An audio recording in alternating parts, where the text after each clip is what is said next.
Before I get started, I want to give a shout out to all of the paying members of my Patreon channel. Your support is necessary, and without you, none of this is possible. Seriously, y'all, I wouldn't be even able to pay for this intro without you. I'd have to sling meat on only excuse me, back to the intro. And if you'd like to support the channel directly, Cash App and PayPal are available. Just be sure to let me know in the for section if it's okay for me to thank you publicly, or else I'll assume you want to remain anonymous. And here we go. Welcome to Layman's Journal Live, a unique show where I, your host, will be giving you honest insights on all trending issues from a traditional male perspective.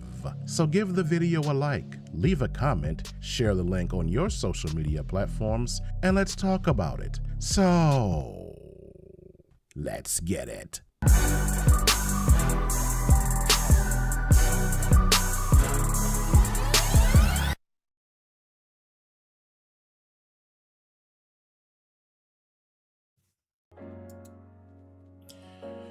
All right. Let me adjust that really quickly. Okay, that's better. Welcome to another episode of Layman's Journal Live. Why does it feel like something is off? Something's not right. Good to be here on this wonderful, wonderful Monday, the first Monday of the month of August.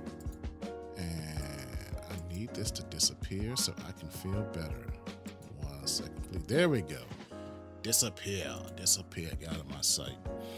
Glad to see you all here.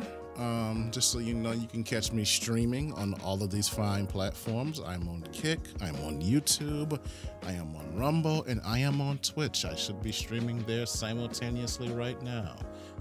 Let me check. Twitch is having issues. Let me try it again. Okay. Twitch got it back. So we're back. And we got an action. Well, we ain't got an action packed. I don't do action on this show. But we got a fun show for you. A lot of entertainment media. Let's see here. Oh yeah, and plus I have a Patreon channel. Now, for those of you that have been following this channel for a while now, you know that this was something that I focused on entertainment media. I did reviews and in-depth breakdowns of certain films as well as media news. But due to copyright restraints, I had to move those content over to the Patreon. You know, I showed you all the other day, I'm still getting copyright claims from movies I did from 2 or 3 years ago. YouTube is on my buttocks, you know, about that.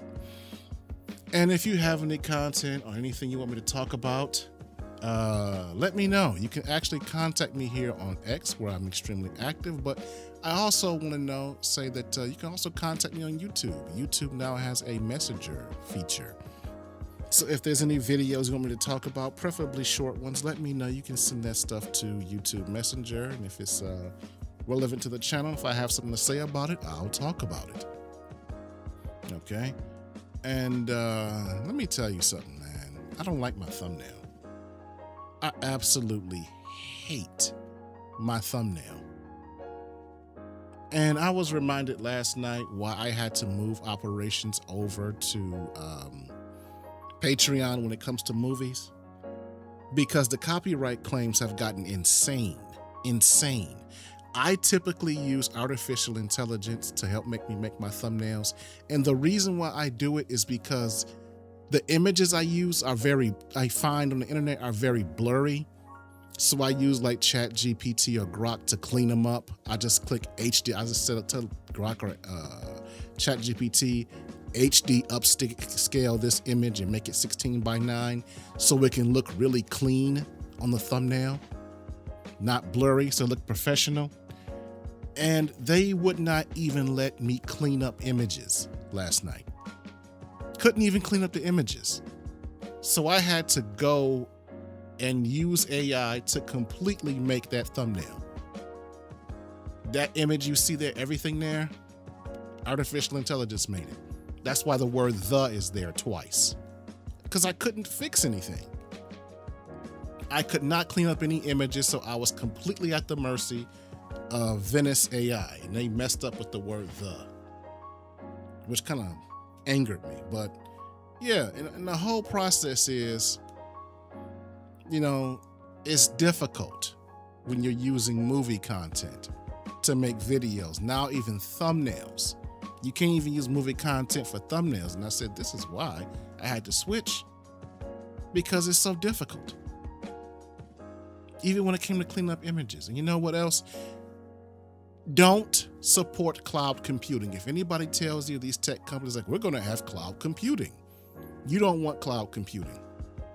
Okay? You want to be able to run your programs locally. I'm having issues with artificial intelligence censoring everything. They're constantly telling me that's not appropriate, this is not appropriate. And I'm just making thumbnails and clips. Okay? Imagine if you were writing something or you were hand drawing something. There was a case not too long ago of a Japanese artist who was storing his artwork on Google Drive. And the artificial intelligence of Google Drive flagged it as inappropriate content, and it deleted his account and everything he saved. So when you're talking about cloud computing, you're not going to have a traditional desktop or laptop. What you're going to have is some machine that will connect to the internet, and through the internet, the computing will be done on a server. So everything will have to go to this server. It won't be done locally, it'll go through the server. And with that, they'll be able to monitor and control and regulate what it is, not only what you create in terms of art, but what you might write, what you might search, what you might be programming. It'll all be under central control. And looking at how regulated artificial intelligence is, no. I don't want any type of cloud computing on my personal computer. I want to be able to do things on my own machine without somebody looking over my shoulder and tell me that's inappropriate. I don't want that. That's just my little rant. I'll talk about more of that later when I get some articles and examples, but you don't want cloud computing at all. It's terrible.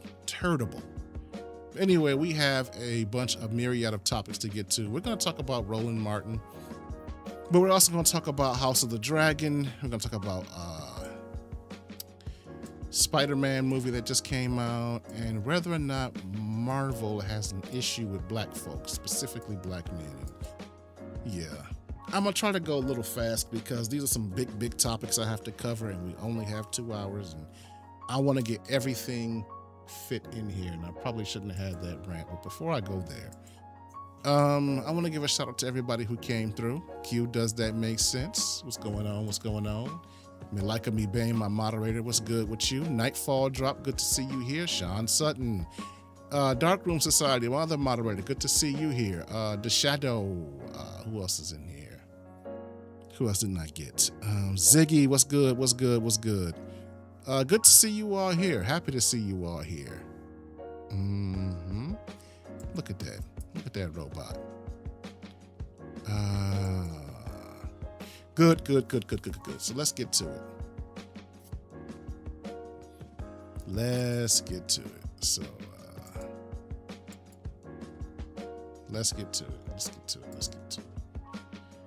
All right. Oh, shout out to Jay Freeman. Thank you for the donation, sir. I almost missed it. Nice to thank you so much. Let me go ahead and screenshot that for later so I won't forget it, because I be forgetting things.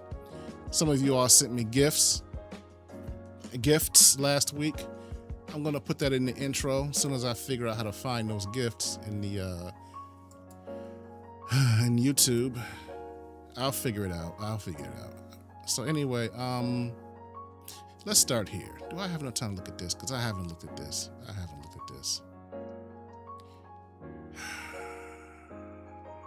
Blast for defending divorce. It says Stephen A. Smith put his co-host on blast for defending the divorce system. How worried should a man be about dating you? Ashley, the rule of alimony is you are entitled to the lifestyle that was established when you were married, and that you should not change. Shut up. Let me ask you something. Okay, yeah. This woman is. It's early in the morning. I'm already pissed. yeah, let's do this. Let's jump into it. But the rule of alimony is you are entitled to the lifestyle that was established when you were married, and that should not change. Now, if you get remarried, that shit goes away. Well, what's the lifestyle? In other words, whatever he provided. Wait a minute. But he might have provided the house and the vacations and the car, right? Yeah. But that don't mean he provided 50% of his income. There is a simple calculation. That is such BS. The rule of alimony is not that. Alimony was set up so that men would not throw away their wives, so that you wouldn't have a wealthy man put his wife in the poorhouse. It wasn't about her becoming accustomed to a lifestyle. That is a precedent that was set by courts, and other judges picked that up, and attorneys argue that. I am so sick of hearing that garbage. Just because you marry someone doesn't entitle you to that lifestyle. Because during the marriage, there are things that men have become accustomed to. Chris Rock had this great bit where he said, Your Honor, you know, I'm accustomed to getting some type of, how can I put it? Because I can't say these words early in the morning. I'm accustomed to having my meat whistle played with. How about that? I'm accustomed to having a woman, as a married man, having my meat whistle played. And so what happens to me during divorce? Who's gonna take up those duties? What are her obligations to take care of my meat whistle? You know, that argument has to go both ways. And so this is the attitude of a lady who just wants to cash out on marriage. This is why men run away from divorce. Golly, you know what? This is so stupid. Anyway, gentlemen, get a prenuptial agreement. Even if you are poor when you marry a woman, you cannot speak for the future. Most men make their money after they get married. Okay, because they get older, they get more established in their careers, they get more prestige, they make more money. So you can't speak to the future. Get a prenuptial agreement early, even when you're poor. That's when you need it the most. Calculation that happens. There is no simple calculation, Ashley. Yes, it is. There is a calculation. You can't argue with the attorney. Yes, she just said she was in family court for 3 years. I don't care if she was an attorney in family court for years at a time. So what? So what? What she's making is an appeal to authority. Well, she's an attorney. Anytime you have to announce your credentials, your opinion is invalid. Okay? When you have an opinion, when you have a level of knowledge or wisdom, it should be understood in your speech. If you have to go to your credentials, it's because of what you're saying doesn't make any sense. Sweetheart, you've lost the argument. Now, you may have a panel full of hyenas that will back up your bullshit, but to the viewer, you've lost the argument. This is some BS. And by the way, Stephen A., he's a sucker for having a panel of women on his show anyhow. I don't understand some people like to argue with these people. No, don't argue. An alimony. I'm not arguing with her facts. I'm saying you're arguing with her legal opinion. She ain't talking about no facts. Don't sit here and act like it's justifiable. Let me tell you something, Ashley. Let me ask you a question, Ashley. Gosh. I'm listening. How worried should a man be about dating you? Oh, there you go. How worried should a man be about dating you? If a woman walks up with these types of views, you don't date her. You rent her. No. Like what you just said. I'm talking about women like you that sound like that have that belief. I mean, should they look at you and go like this? Hey, you know what, Ashley, you're gonna be just fine. I'm asking. Look at Ashley. Ashley looks to be on the wrong side of 35, possibly the wrong side of 45. We know why she's single. She's an attractive woman, but in the how long? In the 1 minute that we've had this clip going, we already know why she's single. Well, let me be unmistakably clear. I am simply telling you what the rule of law is, right? It's not. There is no static law that says that a woman is entitled to a man's lifestyle.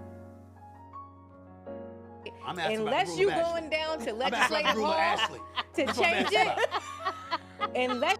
It's all up to the judge's discretion. That's why you litigate it in court. You going down to legislative hall to change it? That's what you're going to experience when you step into family law court and you are getting a divorce. Now, the other side of it, you're asking the rule of Ashley. The rule of Ashley is if we have children, take care of my kids. Now, I have a little bit too much pride and ego to tell you that I want A, B, C, D, E. I'm not doing that. Gotcha. Whatever I believe, I'm not walking away without nothing, though. For sure. I mean, it's all circumstantial. You should never walk away with nothing. No man. Walk away with your stuff. Walk away with your stuff. Walk away with your stuff. You walk away whatever you brought in. That's what you walk away with, Ashley. Should allow a woman to walk away with But he should take care of her. For sure. And I'm successful in my own right. And I have a little bit too much There you go. You're successful in your own right. There you go. ego to say I just need to check. I want all your stuff, right? Because I can figure it out. Don't believe that. She says she has too much ego to say, I want all your stuff. That's a lie. Some ladies can be vindictive. She's argumentative and an attorney. I guarantee you she's vindictive. She may say, my ego is too big to ask for all your stuff. But if you divorce her, she's going to ask for all your stuff. Every argumentative individual is vindictive. Don't believe that BS.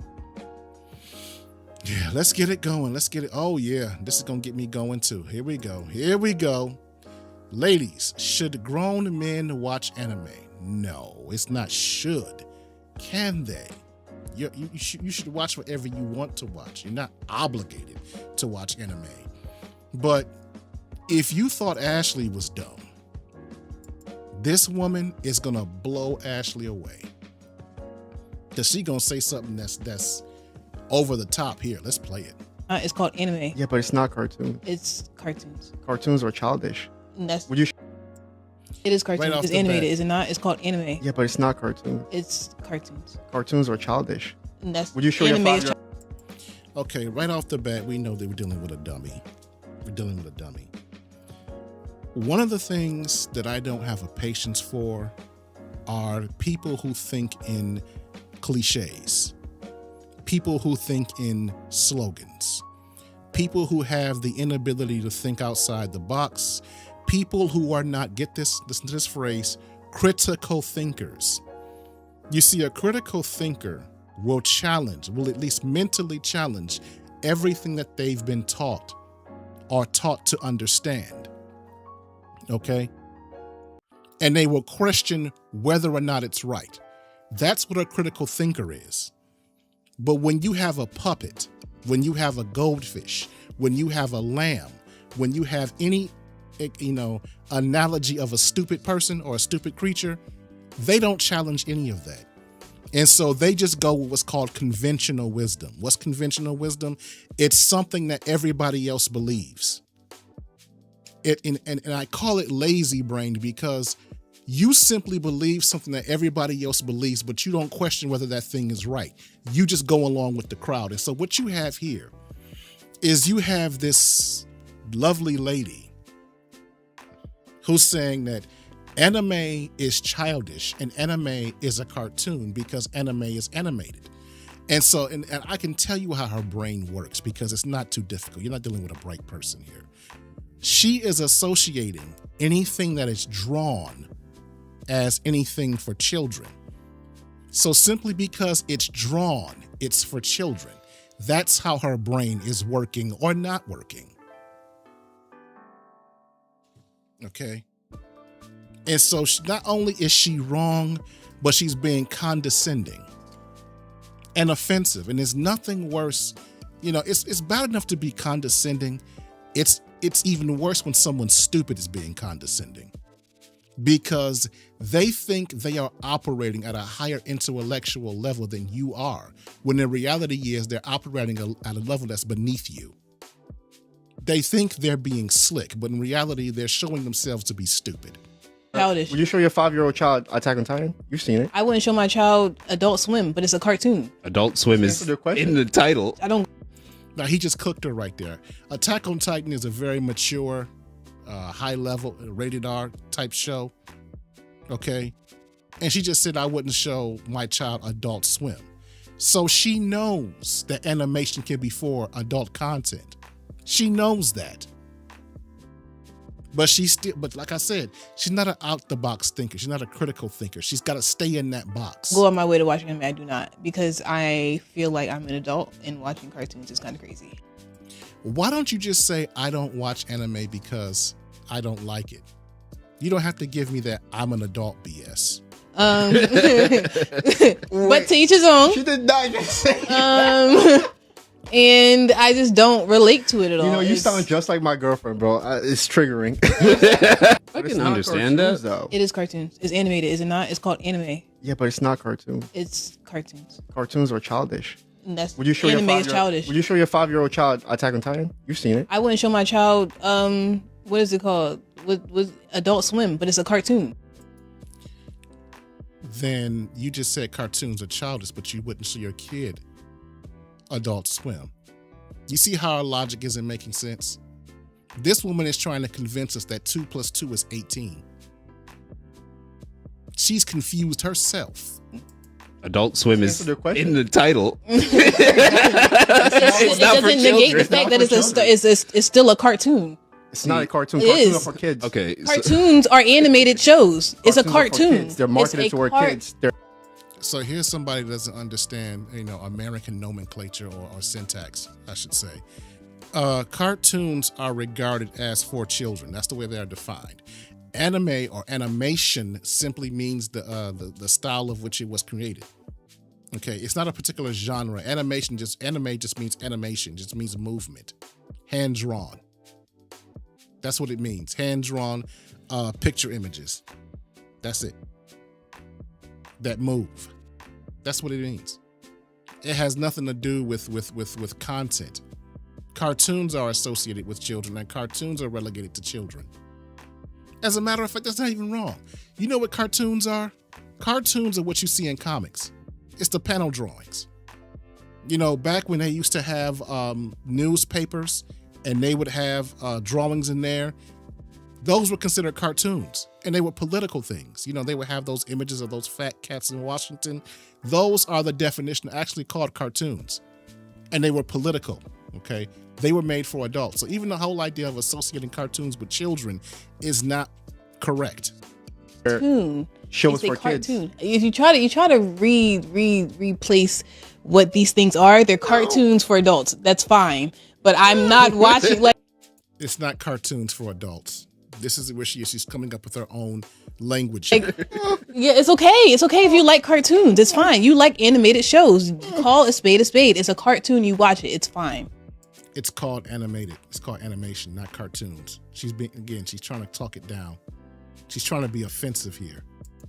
It's okay. I feel like cartoon should only describe kid shows. I feel like What you feel and what it is two Chris, different pull up things. the definition of cartoon. Anything animated is a cartoon. I have no problem That is not correct. with it unless you're like addicted to it. And then like on top of that, if I tell you, hey, I want to watch this show instead, and you put on anime, now we have a problem. Don't play with me. Do not play with me. I mean, it's not for everybody. I can understand. There's that. multiple definitions for cartoon. It's a drawing intended as satire. There you go. It's a drawing intended as satire. That's a cartoon. And cartoons were first written for political satire. That means it's for adults, not children. Satirical or humor, political cartoons, Tell me what that sound drawings. See, here's my. Okay, I can admit that I was wrong. Exactly. Clock it. I mean, I'm not really offended by cartoons. It's just cartoons. I don't feel like Okay. anybody should be offended by what it is. Cool. It's an art form. I just respect the art form. Like, if you don't like the art, then you don't like the art. You know why I feel like it's triggering for me? Because I feel like Hey guys, if you enjoyed Yeah, and you know what? Let me say something really quickly. And then someone else said it right there.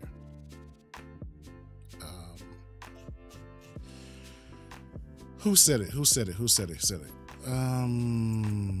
That did it. She knows anime brings peace and relaxation. That's why she's against it.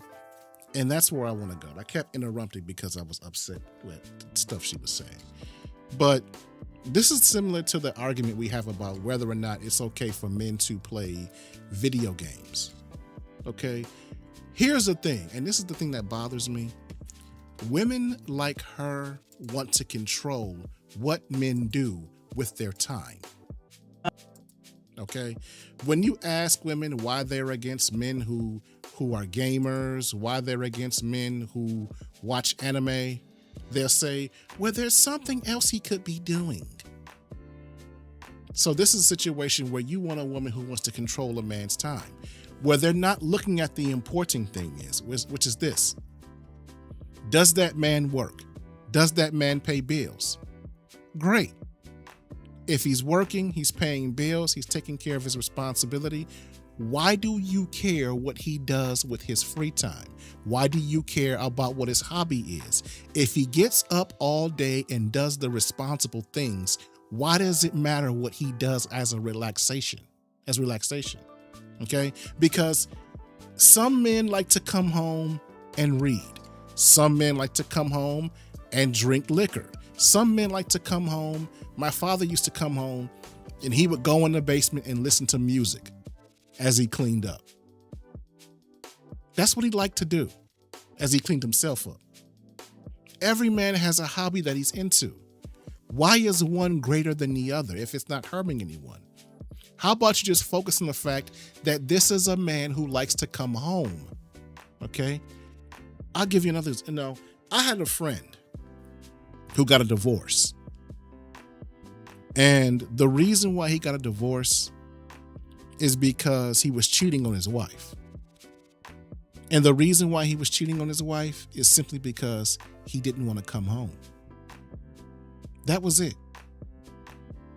At the end of the day, he just didn't want to deal with it. His wife was not peaceful. She used to always nag and complain and yell at him. I remember years ago, he was getting off work. We were chatting on the phone. He was walking upstairs to his house and he was like, man, now watch this when I open up the door. And as soon as he opened up the door, she started yelling at him. This man had worked all day. And as soon as he opens up the door, his wife is yelling at him. Excuse me. His wife is yelling at him. We were chatting on the phone on a separate occasion. And I heard her in the background say, didn't I say dude X, Y, and Z? Now this is a grown man, your husband, and you're talking to him like he's a child when you say, didn't I say? And so he got into the habit of where when he got off work, he didn't go home. He would hang out with the fellas at the bar and places like that. And that's where he met other women. He didn't go out to meet other women. He went out simply because he didn't want to go home because his wife was chaotic. His wife didn't bring him peace. So here you have a situation where you have men coming home to play their video games, men coming home to watch their anime. They're not out meeting other women. They're not out getting into trouble. You have a man that likes to come home to you. And now you want to nag and complain because he has a hobby. He has a thing that he does for fun that you don't approve of. Because you want to control his fun.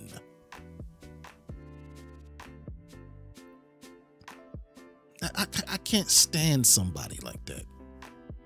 Who are you to lecture how a man spends his fun time? Why does he need your approval for his fun?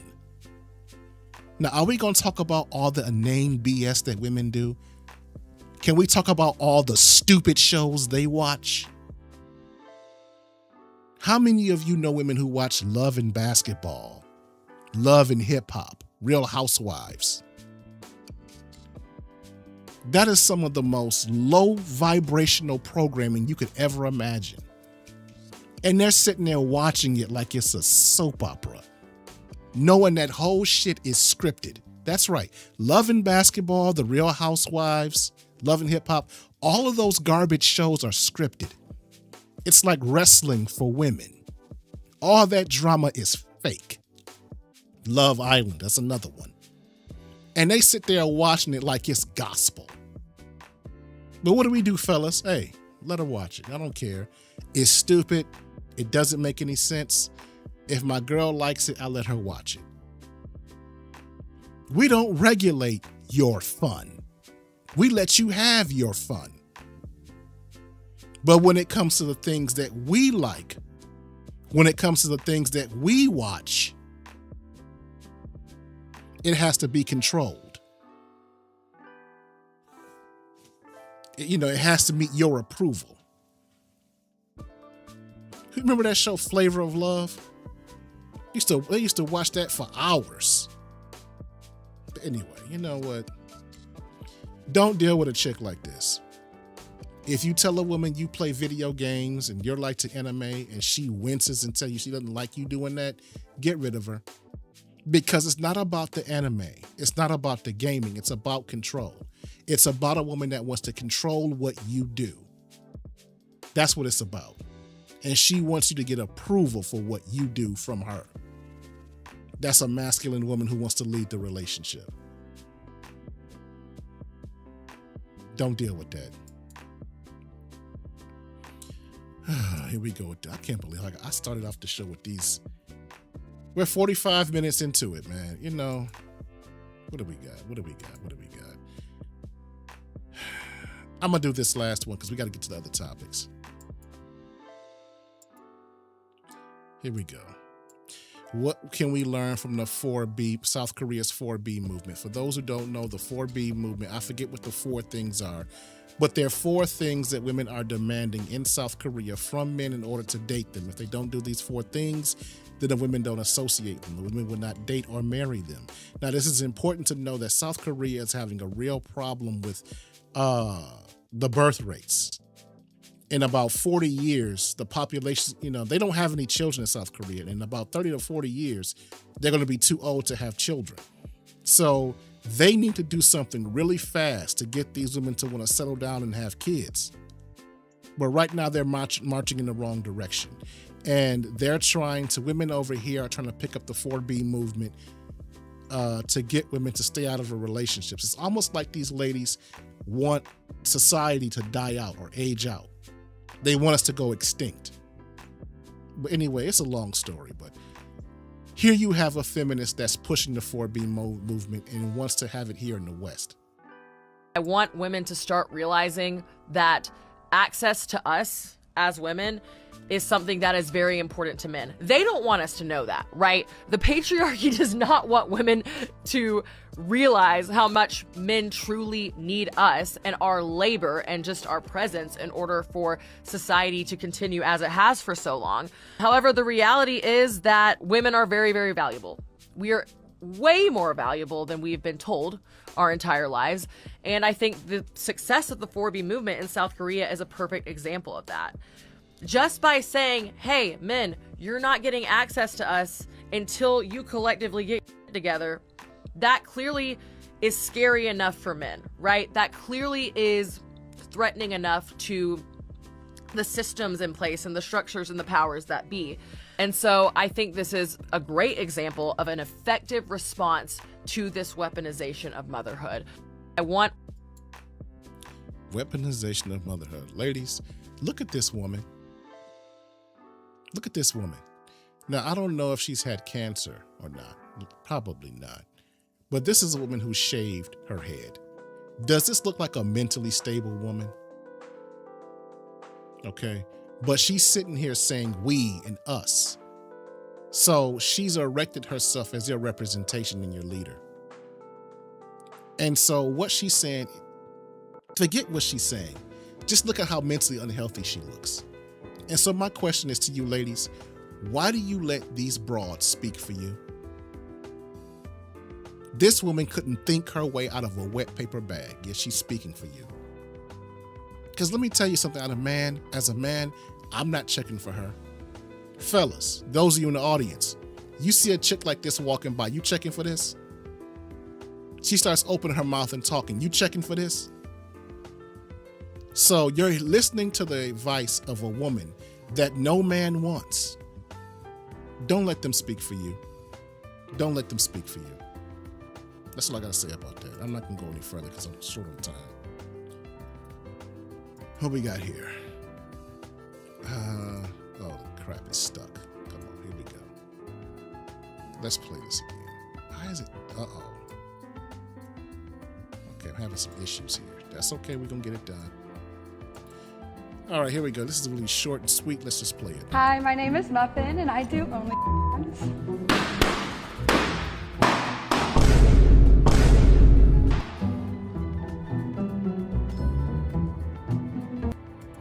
Enough said. Enough said.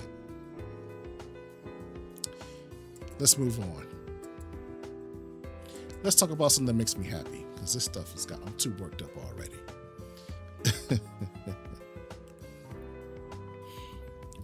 Let's talk about House of the Dragon. Let's talk about House of the Dragon. Who saw last night's episode? Tell me that wasn't phenomenal. Tell me that wasn't phenomenal. It had been building up and building up and building up. The only thing I'm kind of upset about last night's episode is that next week is the final episode of the season. It's only 7 episodes. But last night they were cooking. They were absolutely cooking. And we gonna talk about it. We gonna talk about it. We gonna talk about it. Matter of fact, let me bring up my let me get that out of here. So here we go. Here we go. Let me bring this up. And we gonna go image by image. Okay, so the show started out with Helena, who's being held hostage by her sister Rhaenyra, and she's expecting. And she started out with a dream sequence of her, like, I don't know if it is, if it's her wanting to be free or her just following the vision, okay? But it starts off with her, and poor Helena, because her mother has left her, and you know, she's not mentally strong, and there's concerns about what's going to happen to her. I know what she does in the books. I don't know if what she does, if she's going to do that in the show. But she does show some images of what is going to happen in the future. But anyway, did I put that in there anyway? But here you see she was asleep, and Rhaenyra comes in and starts interrogating her, because in the previous episode, Rhaenyra cut her finger. And that's typically a bad omen, that when you are sitting on the throne as a Targaryen ruler and you cut yourself, the thinking is that the throne is rejecting you. It's spurning you. And that your life will not be long on the throne. That you're going to have a tragic end. That's what Rhaenyra believes. And see, Targaryens have a tendency to believe in prophecy. They believe in end times. They believe in omens and things like that. And so Rhaenyra is pressing Helena, her sister, about what she sees in the future, because she knows that Helena can see the future, so to say. And she wants to know if she's going to be a good ruler. And all during this season, we've seen Rhaenyra is turning into a villain. We saw that in episode 3 when she was seeing things and hearing weird noises and the pressure was building up. And now we're starting to see the villainous side of Rhaenyra come out. Like she's getting ready to snap. Well, she is snapping. I'm talking about she's crashing out right now. And here she is harassing her sister. So this was a tense scene. And it was also very significant because we haven't seen Rhaenyra and Helena have a conversation on camera. So it was interesting to see them interact. It's almost as if she doesn't talk to any of her siblings, actually. It's like they don't exist. Then, of course, we had some more incest. You know, I saw something, a meme, and someone said, what was it? This was them watching, what was it? This was them watching last night. What was it? Yeah. That's the way I felt.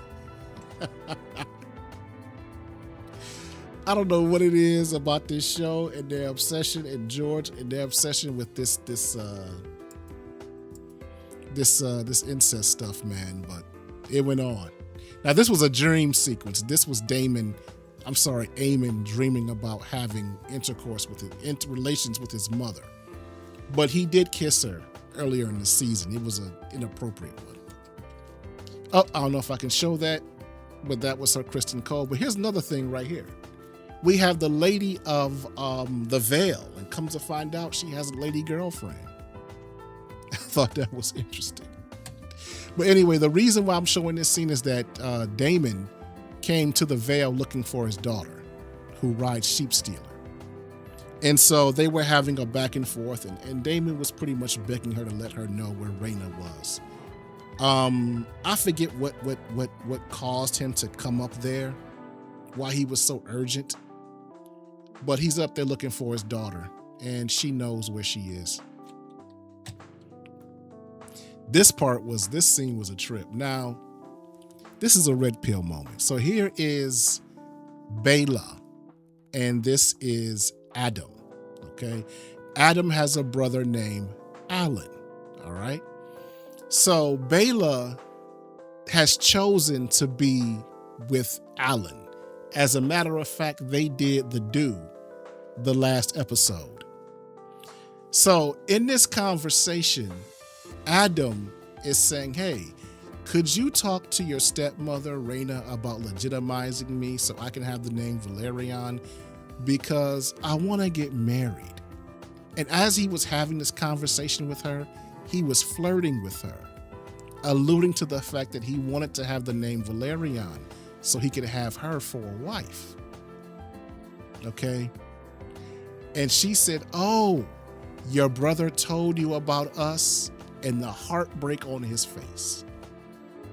Because this dude spent the whole season, months, building a relationship with her, getting to know her, right? Getting to know her, having a relationship with her for the intent of dating and marrying her. And she spoke to his brother maybe twice. And his brother already sealed the deal. Dude, fellas, this is a red pill moment. You know, what was that? What was that study we talked about, that a woman is more likely to take risks intimately with a man she really likes, that she won't make that man work as hard to be with her as the man she doesn't? This dude spent months trying to get her to like him. She has 2 conversations with her brother and she sold. And she initiated with his brother. She went after him.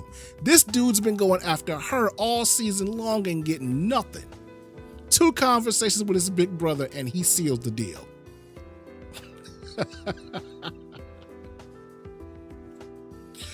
Man, that was like, damn. I mean, I didn't know he liked her like that. Golly, that hurt. He had a Gary moment. You know, that was messed up. So here you have Corliss Valerian, who was kidnapped. I thought there was a potential that he could have been deleted, but he was taken captive. And I thought he was going to be taken captive as a hostage, but no, he was taken captive by Ormond Hightower because Ormond Hightower wants to flip him to his side. So here they are negotiating a deal, but you know, Corliss didn't go along with it, and he basically rejected it. He was listening until he insulted his wife. When Ormond Hightower insulted Corliss's wife, that was it. He wasn't going to deal with him. Here you have a situation where these 2 are coming back, and they're coming back to report to Rhaenyra that they saw Sheep Stealer with a rider. This is significant because Daemon told Rhaenyra that Sheep Stealer's rider was dead. Okay, so now Rhaenyra knows that Daemon has been lying to her. Okay, and she wants to know why Daemon is lying. Why is he protecting the rider of Sheep Stealer? We'll get to that later. So here we have a situation where Alicent is having dinner with her son and his, I don't know what to call her now. Is she his wife? Is she his fiance? I know they agreed to start a family, but she's not liking this because these 2 women are the same age. So he's about, I think he's maybe 17 in the books, or 17 at this point, and this is a 30-some-year-old woman. And she's like, what the hell is my son doing with this chick? You know. But both of them are kind of fighting over him, so to say. She's there to kill him. She kind of knows it's something up with his mother. You know, why she does, I don't want to get into that. But it's basically she's trying to save her daughter. And the way that she can save her daughter is by getting rid of her son. Long story if you haven't seen the show. So that's what Alice does. She's warning him that, hey, your mother doesn't mean you well. But of course he doesn't listen because he loves his mother in a way that his son shouldn't. This scene was hilarious. So you have Aegon, what's his name? Tywin Lannister and Larys Strong. You know, and they've been traveling together as companions, and they get to the point where the military is marching towards them. The Mormont army is marching the Mormont army is marching towards them. Aegon decides, hey, I don't want to go out like some common villain. I don't want to go out as if I'm on the run. I want to stand my ground as a king and go out as a warrior. And that's when Varys says, okay, I'm out. I'm not staying. You know, look, I'm all for chivalry, but I'm not going to get beat up and cut up by some army. So he bails. So they make their stand. He leaves. And so we get back to here. Now this right here is a trip. So when Rhaenyra finds out that Daemon, you can't see Daemon here, that Daemon has been lying about Sheepstealer having a rider, her and Adam fly to Sheepstealer to catch the rider. And there you see in the background, you see Adam chasing after Rhaena, who was the rider of Sheepstealer. And let me tell you something right now. This scene right here was the most epic scene I've ever seen in my life. I can't show it, and you can't tell from the image, but the dragons are hot. The dragons are hot. The four of them are arguing about what's going on, but the dragons are like, F that. Let's just throw hands. Let's just get at it. Let's just go. Sheepstealer is talking crap to Caraxes. Sheepstealer is talking smack to Sea Smoke. Sheepstealer is talking smack to Cyrax. Sheepstealer's got on his black Air Force Ones. He just wants to fight. He's coming in with that dark force energy. You know, that's all he wants to do. And so he's ready to fight everybody here. And so while the four of them are arguing, I forget who starts it, but the dragons just start fighting. They just say, F all this talking, let's go. And Sheepstealer proceeds to put the smack down on Sea Smoke and Cyrax. He was whooping their ass. He was putting the hurt on them. And he was about to kill him, but Daemon stopped him. Caraxes came and beat up on Sheepstealer and ended the fight. But this whole fight was intense, man. This fight was something else. And I kind of hated seeing it because I hate to see the dragons, hurt themselves. But man, this dude, he ain't no punk. Caraxes got him pretty good, but he took these two out with ease. Let's see here. So here you have Alicent, and she's getting ready to poison her son. She's getting ready to poison Aemon. So she brings some poison wine. He drinks it, and of course he gets sick. But anyway, we'll get back to that later. But here's Daemon later. They took Rhaenyra. They got her away from Sheepstealer, took her back to King's Landing. And he's trying to apologize to her and explain, said, look, you put me in a position where I had to choose between you and my daughter. I didn't want to give up my daughter. I love her. I haven't been a good husband to her. Please understand. But at this point, Rhaenyra is far gone. She can't trust anybody. The crazy has set in, and she pretty much dismisses Daemon.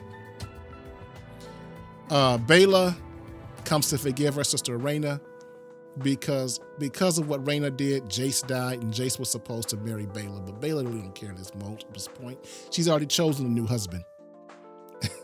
But they make up. And I feel sorry for her. And then you have this scene which broke my heart. Because Corliss rejected Ormond Hightower's offer, he's now keeping him as a hostage, and he cut off his finger and sent it to his son. That hurt me. That hurt me big time. Love Corliss, hate to see him go through that. And there it is. There's Alice. After Allison poisoned her son, he was getting ready to fall out. He runs to Alice for help, and Alice calls him an idiot because she told him his mother was coming to hurt him. And so afterwards, Alicent leaves. Now the thing is, Alicent was brought there by a knight. She's a woman. Where the hell is she gonna go? Yeah, that's Corliss's finger. Where is she gonna go? She's a lady in dress clothes, out in the wilderness. How is she gonna escape? She gonna need some help. And then we have a dream sequence again by Helena. In this scene, she's just giving birth to her son, Maelor. And she's having visions of the future of what might happen. So there she has her son taken away from her right after the baby is born. Then she has this scene. Now, I don't want to give away the book, but for those who've read the book or are familiar with the book, you know what this scene is.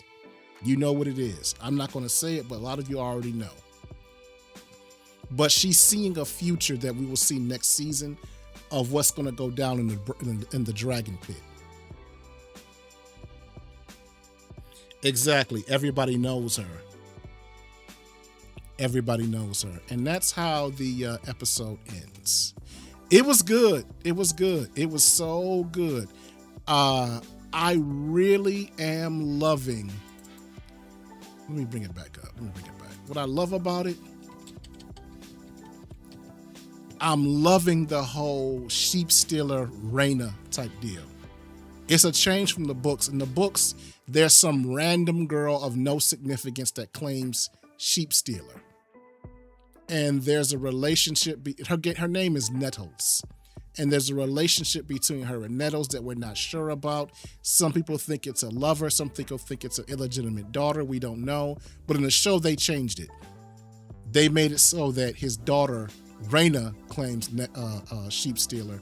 And it's a whole different thing. And if you watch the show, you know what I'm talking about. But I welcome the change. I thought it was great, and it made this episode pop. I think this is way better than what they have going on in the book. But still, after that great episode, you have, well, dummies like this. Well, people like this. I shouldn't say dummies. Shouldn't use so many ad hominem attacks. But it says, the show traded a wicked stepmother rivalry for a fake teenage romance. And in doing so, HBO robbed us of the pettiest, most calculating villains in Westeros history. The book reality, Alicent was 9 years old. 9 years older than Rhaenyra, while 9-year-older Rhaenyra was playing with toys. 18-year-old Alicent was already reading bedtime stories and whatever to senile Jaehaerys, who I was out of reality. Okay, so she wasn't Rhaenyra's childhood friend, blah, blah, blah, blah. So you have one of these pretentious people that thinks that the book is better because he read a book. But what these people won't tell you, these book snobs, is that Fire and Blood, what the show is based off of, the books are based off of, is not a novel. It's a history book. Okay? So while he's sitting here talking about, Rhaenyra and Alicent weren't this and weren't that, you don't know that.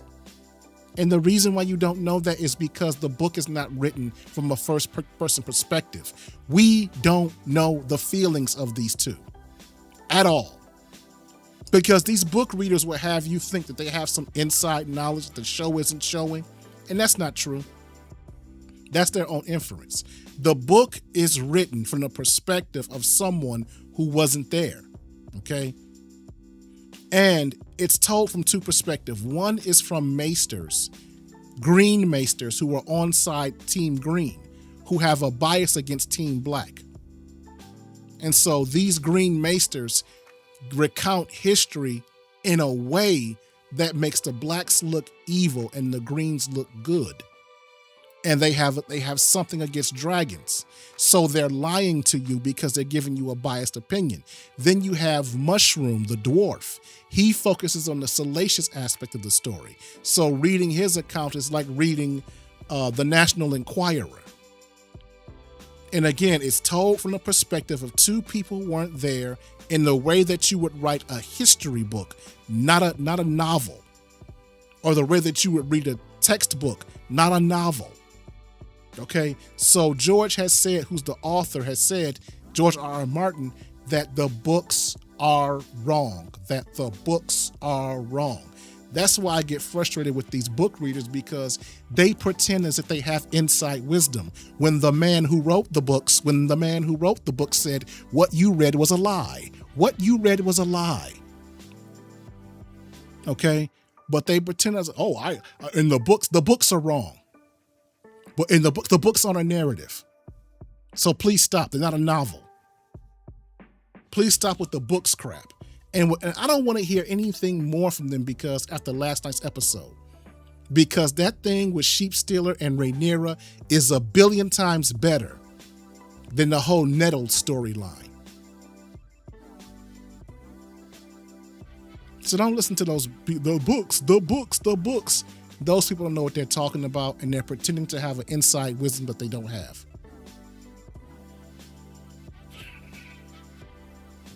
Thank you, exactly. That makes more sense, as Targaryens are the only ones who can ride better than some random person. Exactly. Exactly.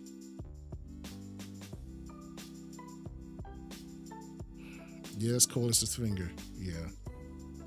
Yeah, that scene was so intense, man. I was like, whoa, I did not see that coming. I'm like, you got 4 dragons fighting at once. And they got so bad, they just jumped out of the way. And first of all, what killed me, I wish I could show it because I can't get a copyright strike.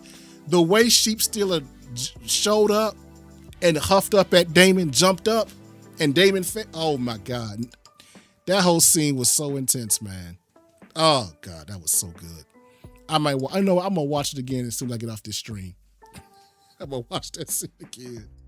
It was so good. It was so good. That was an incredible scene. Right. The dragons reflect the emotions of their masters. Exactly. It was. Alice is plotting and scheming. Yep. More incest. Yeah. At this point, Adam is just a knight. She told him to get his weight up. She's not going from a prince and heir to Iron Throne to a low. Exactly. Because Alan is the oldest and he's going to be the heir to Driftmark. And it's like, buddy, I've already chosen up. I've already chosen your brother. He outranks you. I'm not going to be the wife to the second brother.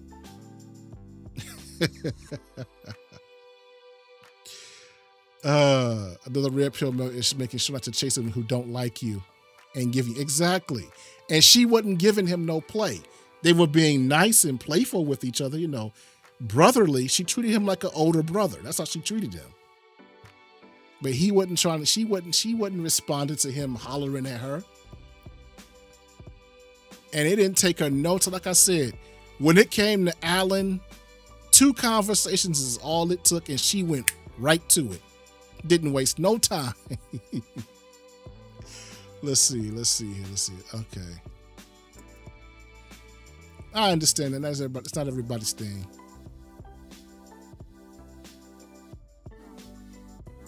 Isn't she married to her uncle? Who are you talking about? I forgot.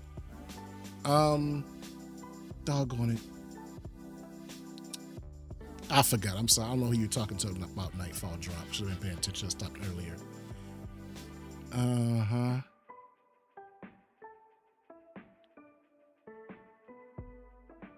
Let's see here. Yeah, based on the ability of the old world. Exactly. And in the old world, they married, they stayed within the family.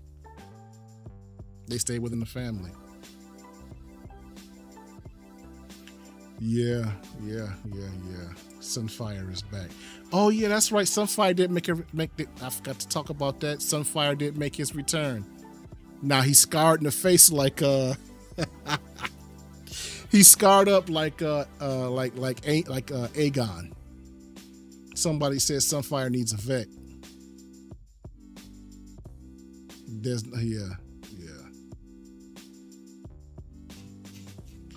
There's nothing like medieval fantasy hypergamy. That's exactly what it was. Medieval hypergamy. I said, man, you know, it never goes anywhere. It never, you know, there's lessons to be learned everywhere. So let's talk about Spider-Man, Brand New Day, thumbnail. I gotta be honest with y'all. I went into this movie wanting to hate it. I wanted to hate it because I saw Spider-Man No Way Home or Spider-Man Far From Home, the one with all three Spider-Men in it. And I'll be honest with you, I did like it when I first saw it. But when I look at No Way Home for a second time, I thought the movie kind of sucked.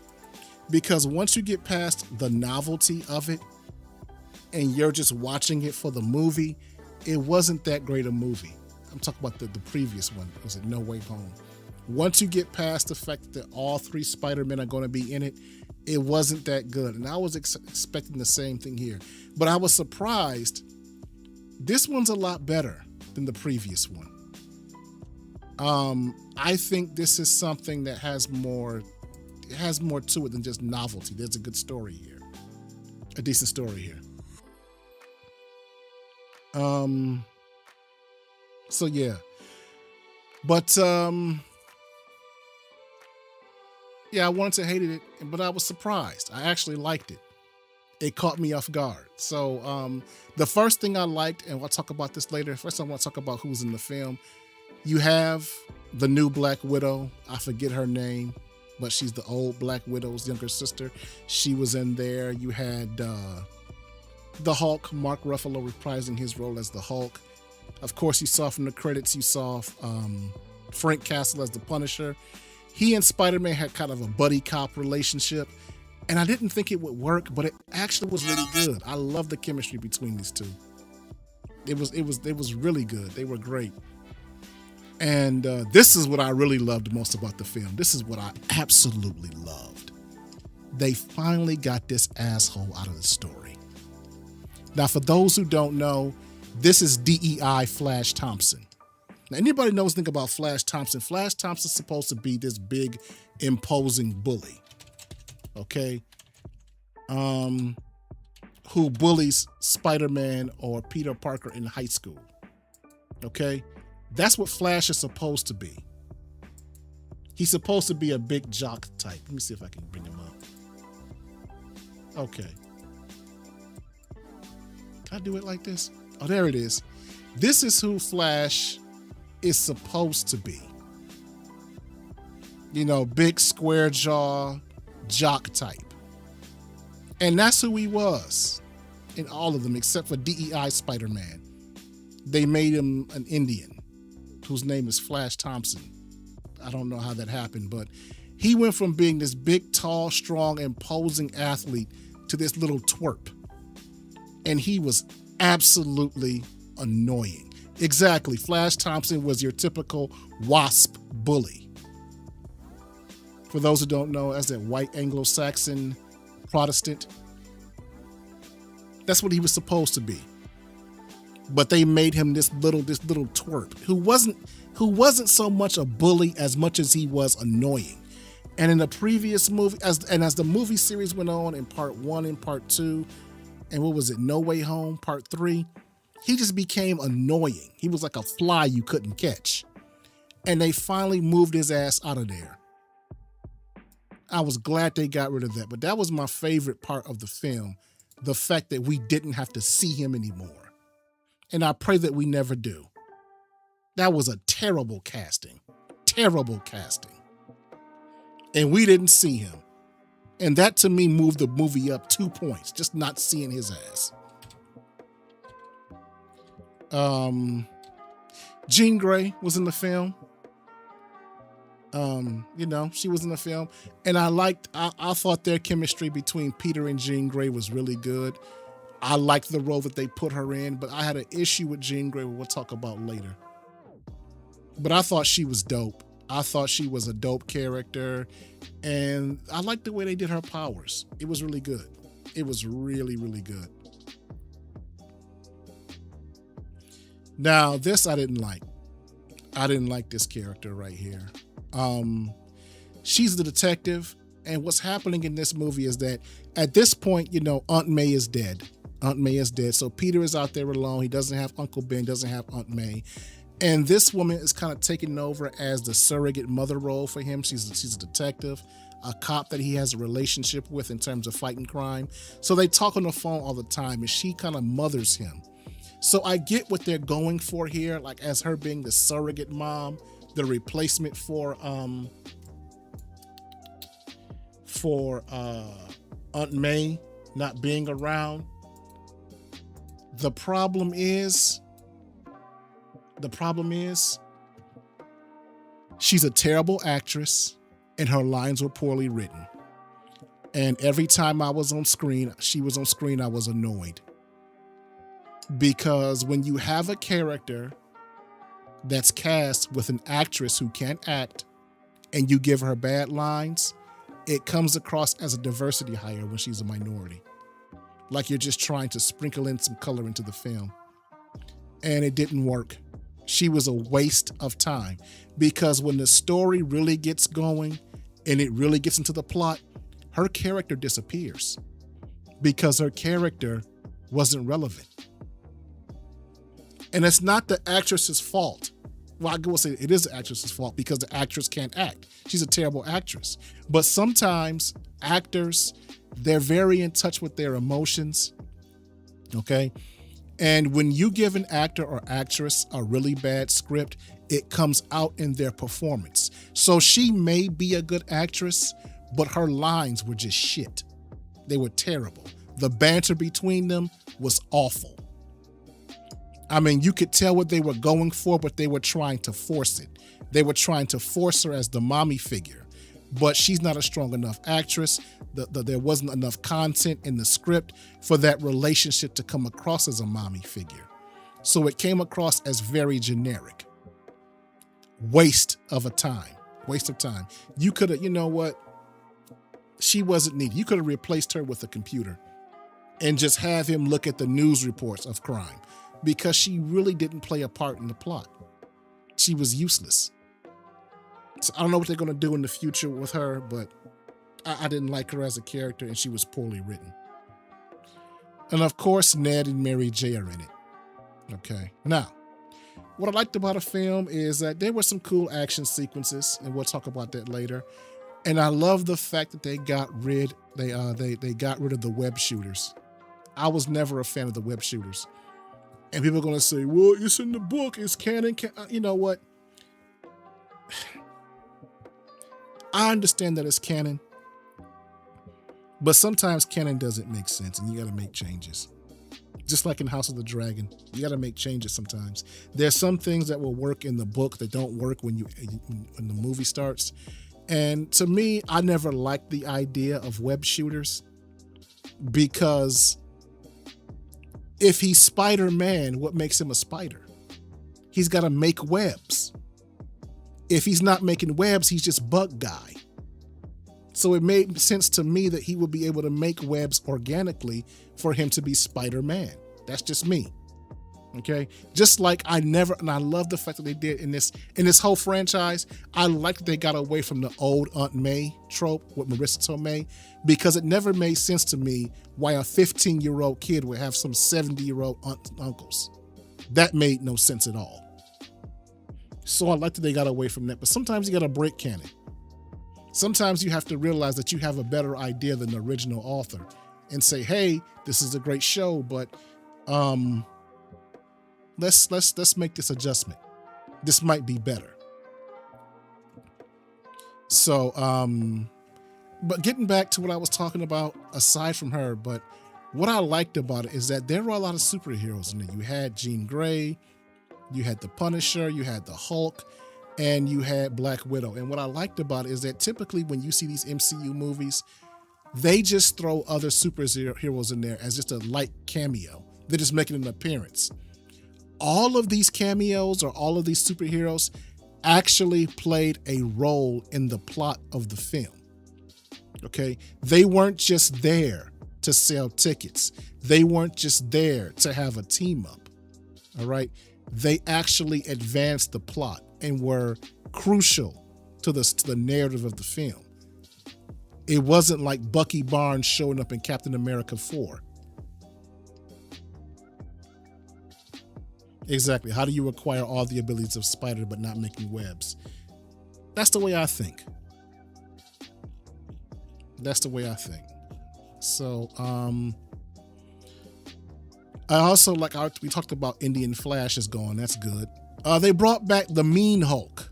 We saw the Hulk, and he came back and he was on a rampage. I like Jean Grey. They had her as a villain. I think I spelled that wrong. I think she was really dope as a villain. It was a great concept. I liked Frank Castle. I liked that. Well, she wasn't really I won't go spoil it. Yes, I don't, whatever. But anyway, the things I didn't like, why is Spider-Man or Peter Parker still in love with Mary Jane? I mean, again, maybe I'm a red pill dude. It's just like, you went to college for 4 years and you came back with a boyfriend. Now, I've lived on a college campus before. I know how campus girls get down. I can't love a woman after she's been on campus for 4 years. Because if she's been doing what I think she's been doing, the relationship is over. Even if her memories were wiped, I can't deal with that. Nope. I would not be hung up on Mary Jane after that. I wouldn't. Not after 4 years in college and coming back home with a boyfriend. Can't do it. But let's see here. The detective sucked. The post-credit scene was terrible. Absolutely terrible. Sitting in a theater waiting for the movie to end, and that's what they gave us. I can't describe it. It was another Spider-Man being detected somewhere out in space. It was kind of lame. I thought that they were going to have Professor Xavier come in and take Jean, say, hey, there was going to be a moment where Xavier and Jean met. That's what I thought they were going to have. That would have made more sense. That would have been cool. But I guess they haven't cast Professor Xavier yet. But this would have been a great movie to reveal who they cast in that role. I wish they would have done that. That would have been a great post-edit scene. Let's see here. But again, I thought the movie was good, not great. I liked it. I did like it. It's made $1 billion. I don't think it's as, I'm not as big a fan as everybody else is, but it was entertaining. And I think I might even watch it again. There were some things that I liked. But I'm more of a cerebral type of movie goer. I'm more of a thinking man. Like I said, I like shows like Game of Thrones. I like shows like House of the Dragon. I like that type of political drama. I like character development. I like dialogue and things like that. And so even though the action sequences are great, I'm not really big into action like that because I grew up playing video games and watching Sylvester Stallone and Arnold Schwarzenegger movies. So when it comes to action, and Jackie Chan movies, Bruce Lee movies. So when it comes to action, I've seen everything. I've seen every explosion, every car chase, every shootout, every kung fu move. That's why I'm not wowed by action, because I've seen it all. So for me, when I go to see a movie, it's all about the dialogue. It's all about the acting. It's all about the chemistry between characters, because I like things that are unique, and that's something you can't replicate easily, that you can't mimic. That's unique to every film. Okay. So having the action sequences, which were cool, whatever. I've seen that in 1,000 different movies, and I'll see it in 1,000 more. That's why I'm not a huge fan of the what do you call it? The Fast and the Furious series. It's just action and cars. That don't get me. Savage Hulk, that's right.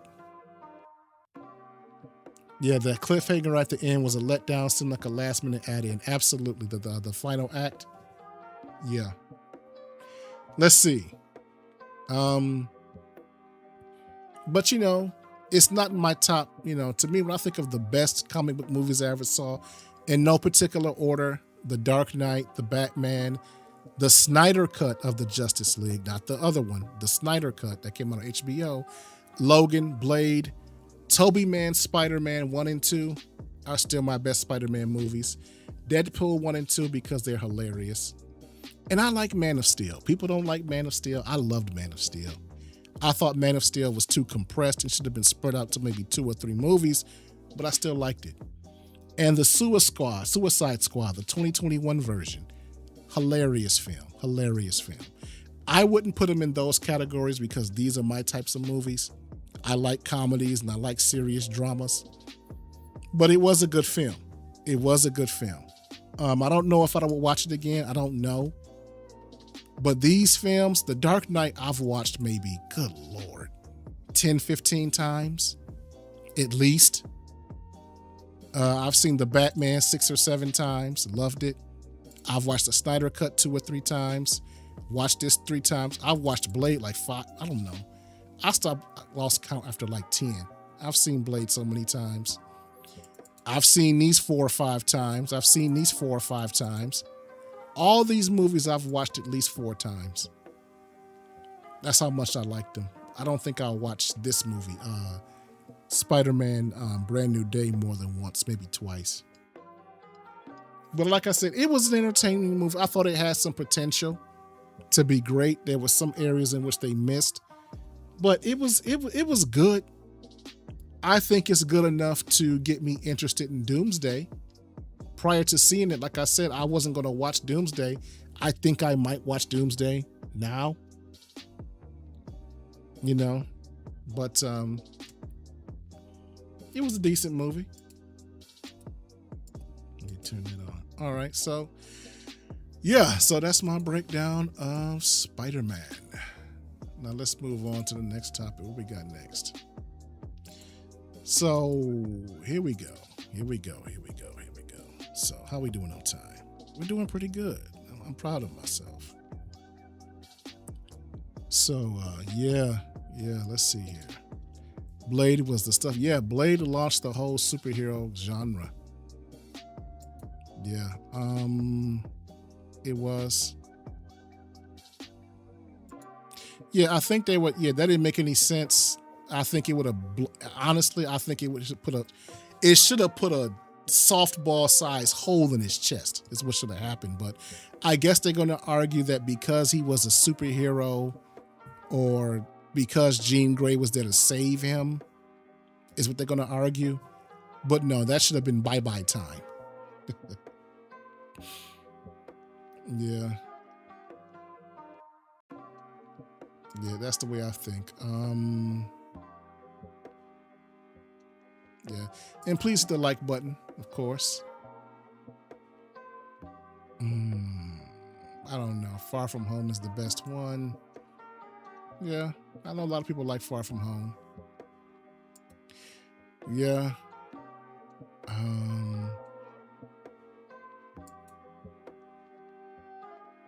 Yeah, well, they WandaVisioned her. Yeah, well, I kind of saw her as a grieving girl who was grieving. She was angry. But, you know, they used the power of friendship to save her.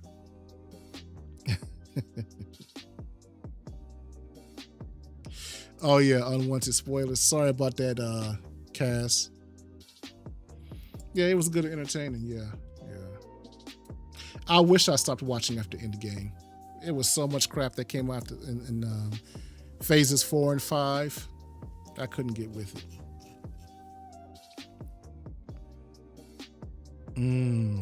Yeah, they did.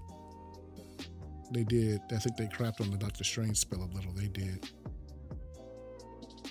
it did. You know, because old buddy recognized Peter at the end. You know, again, the power of friendship is undefeated. So let's move on to this next topic here. We're going to talk about this issue with Mahershala Ali calling out Marvel for not making Blade. He said, he says, you had me under contract. They had billions of dollars. If they wanted to do it, they would have done it. And so I'm going to play this article in Variety magazine. Here's the article from Variety, read word for word. The headline is, Mahershala Ali calls out Marvel for not making Blade. You had me under contract. They have billions of dollars. If they wanted to do it, we would have done it. By Jordan Moreau. Published July 31st, 2026, 9:07 a.m. PT. As most Marvel fans know by now, Mahershala Ali was announced to star in a Blade movie during a flashy surprise Comic-Con appearance in 2019, but the movie didn't get made. The two-time Oscar winner never appeared in live action as the popular vampire-hunting anti-hero, despite Marvel Studios hiring director Bassam Tariq and later Yann Demange to helm the film.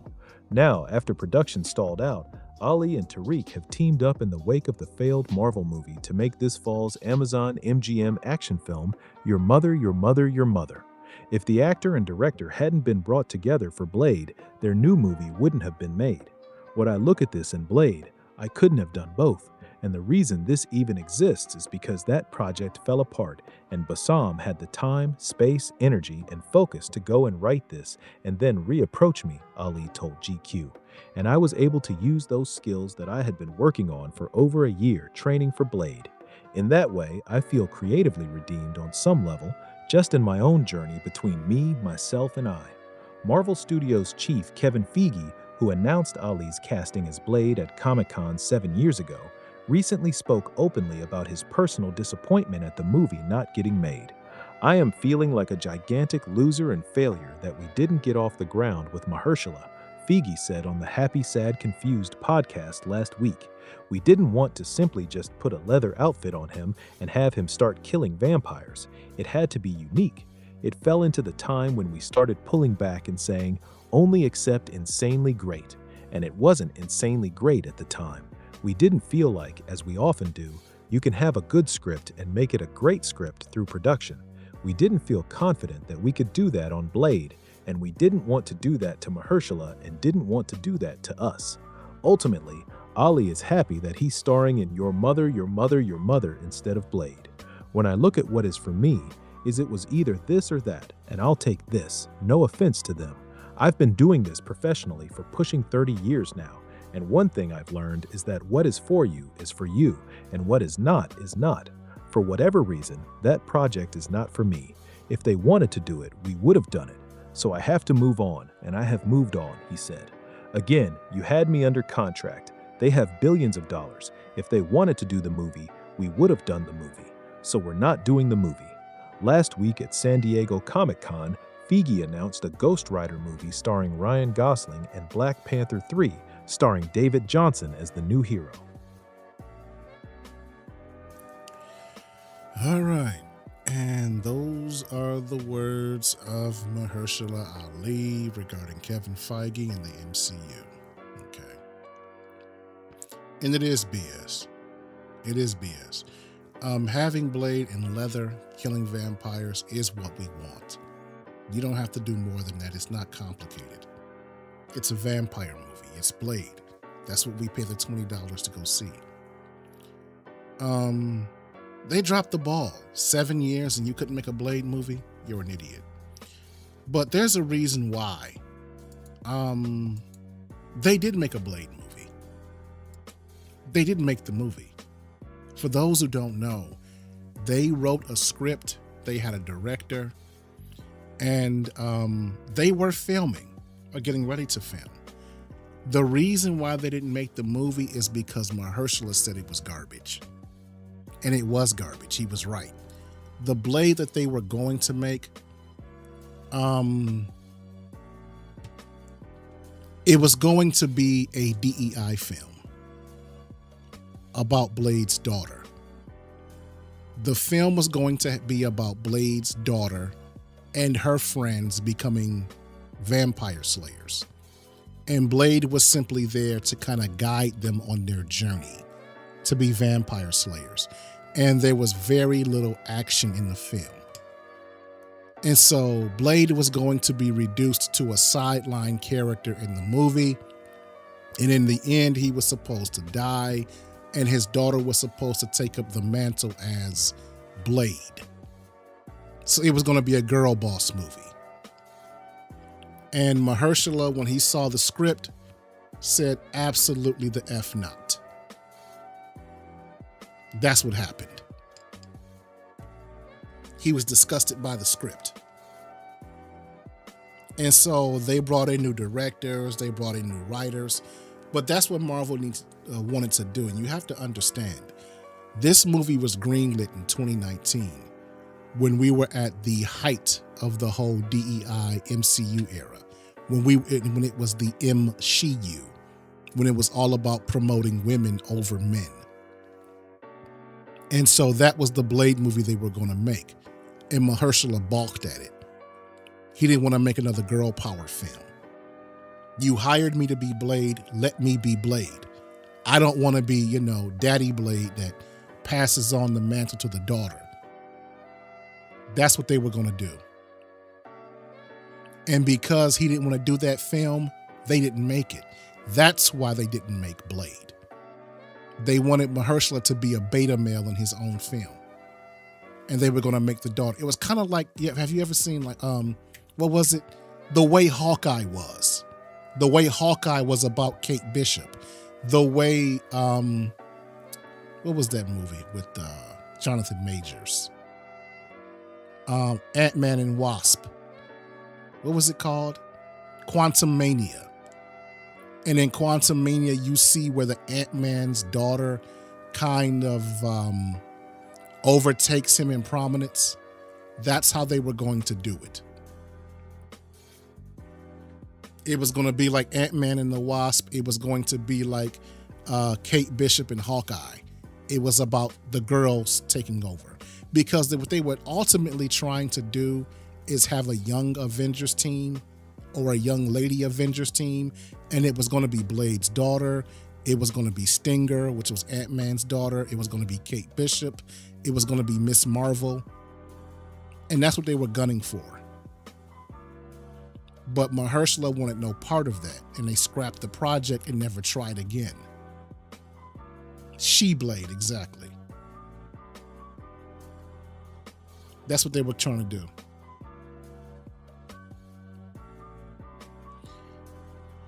But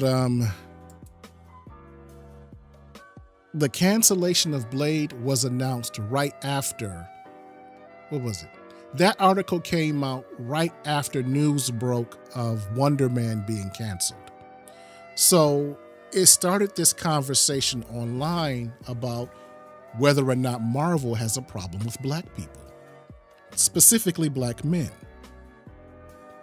And you see here it says Blade canceled, Wonder Man canceled, Monica Rambeau is missing in action, Ironheart barely marketed.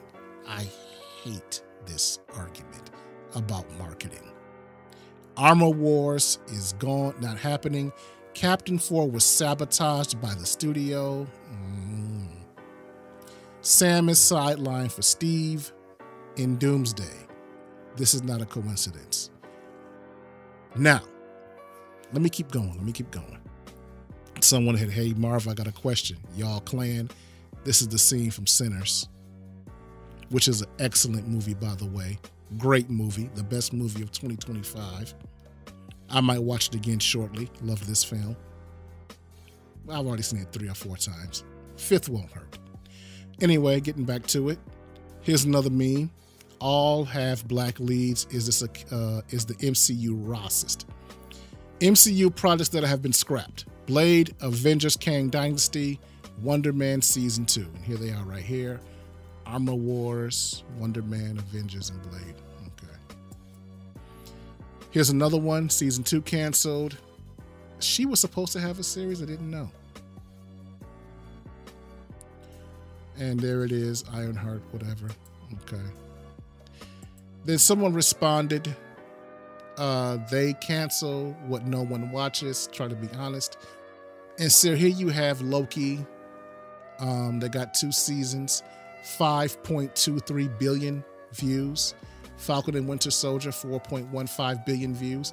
That was only going to be 1 season. That was just supposed to be a one-off. Ironheart, 3.44 billion. Now, this is significant. Ironheart was canceled. Okay. And I'm going to jump ahead of myself. Ironheart was ass. That was a terrible freaking show. I watched every episode and did a review of it. 2 videos on it. It was terrible, terrible, terrible, terrible. Okay? And even still, Hawkeye did worse. Then Agatha All Along, oh my God. I did a review of that because I needed content for the channel. That show was unwatchable. Absolutely unwatchable. The whole time I was looking at it, why is Agatha Harkness getting a show? She's not that important. But still, it got 2 billion views. 2 billion views. Echo was an absolute joke. I did a video. That show was so freaking bad. I don't think I finished it. No, I didn't finish it. That show was horrendous. Okay, now, Wonder Man did worse than all of these. It did worse than Hawkeye, Ironheart, Agatha All Along, and Echo. Okay. That's why they're canceled. Now, if you want to make an argument that Blade has that Marvel has a problem with black characters because of Blade, I understand that. But when you throw in Wonder Man and Ironheart, you lost me, because those were just bad shows. Those were just bad. Armor Wars. Nobody asked for Armor Wars. I saw Captain America 4 as well. Horrendously awful. Just awful. And I'm glad that they're getting Sam out of the way and bringing Steve back, because it just wasn't good. You know, and I think, and don't get me wrong, I don't have a problem with the Falcon, but I think they handled the character terribly. I don't think Anthony Mackie is a good fit for that role. No offense to Anthony Mackie, but he's not built like a superhero. He's not built like a superhero. And he's not a strong actor for that role. He's a terrible casting. And the fact that they chose that they gave him superhero serum was dumb. And so I don't blame the character. I blame the writers for that. Captain America 4 could have been something special, but Marvel made it terrible. And this whole thing about Ironheart was barely marketed. The reason why Ironheart wasn't marketed is because Marvel knew it was dog shit. I went to go see Black Panther: Wakanda Forever in theaters the day that it came out. And the most annoying character in that show was Riri Williams as Ironheart. She was so bad. She reminded me of Jar Jar Binks. You had this serious movie in Wakanda Forever, and then you had this comedy relief who had all these stupid one-punch lines. That let me tell you how bad it was. When they make movies, they have focus groups, they have test audiences to watch the movie, and all of the opinions regarding Riri Williams as Ironheart and that stupid Go-Go Bot suit she came out in was so negative that they scrapped the show. Ironheart was supposed to come out in the winter of 2022. It was supposed to come out right after Wakanda Forever. That's why she was featured in the movie. Wakanda Forever came out in November of 2022. Ironheart was supposed to come out in December of 22 or January of 23. But she was so freaking bad, they pushed it back 2 years. That's why. And so Marvel pushed it back 2 years because they wanted you to forget about her. They wanted you to forget how freaking terrible she was. That's why they didn't market it, because they knew it was shit. And I watched every episode of that show, and I did 2 videos of that show, which are on my YouTube channel still. You can watch them. Thank you for posting the link to them, Darkroom Society. And you will see just how terrible they are. Just how terrible they are. She was. Those shows were. So if you want to make the argument that Marvel has a problem with black people, you might not want to bring up Ironheart. Exactly. This is how woke makes you go broke. In a sense, you don't want to bring up these ass shows. Okay? And see, here's the thing. As someone who's a big fan of Blade, I'm offended that you would mention Ironheart in the same breath as Blade.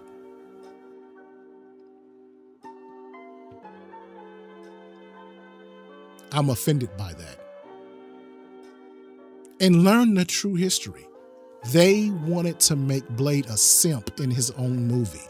That's why it didn't get made.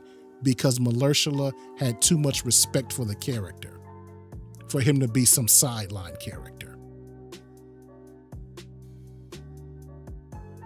That's why. I can't get with that argument.